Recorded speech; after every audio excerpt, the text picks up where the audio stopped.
Central em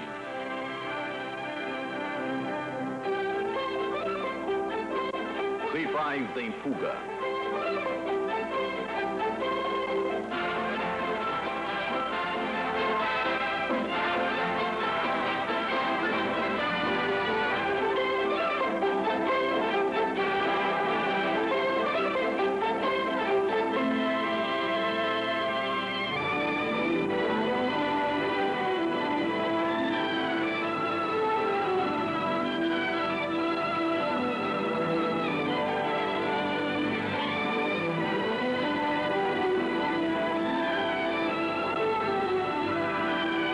Distribuição MCA. Versão brasileira Peri Filmes, Rio de Janeiro.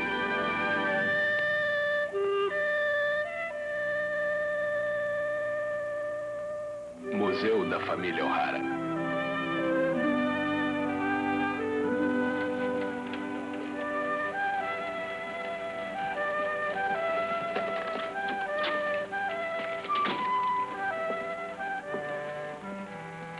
Sr. Andrews? Sim? Recebi a carta do seu editor, Sr. Andrews, e teremos prazer em oferecer toda a cooperação que pudermos. Nossos arquivos estão à sua disposição. Eles contêm todas as estatísticas e relatórios da família O'Hara. Muito obrigado, Sr. Dolan. Mas, infelizmente, estatísticas não fazem a leitura mais interessante deste mundo. O que tinha em mente? Usarei os arquivos, é claro. Mas primeiro eu gostaria de adquirir opiniões pessoais de pessoas que os conheciam realmente, os antigos pioneiros da cidade. Talvez tenha alguns problemas nisso. Devem existir alguns nas redondezas. É, mas eles não gostam de estranhos, nem conversam com eles. Já passei por isso antes. Onde posso encontrá-los? Lá na parte velha da cidade. Algum lugar em particular? No Bar Palace quando eles têm dinheiro. Fora quando não têm. Neste caso, estou a caminho do Bar Palace.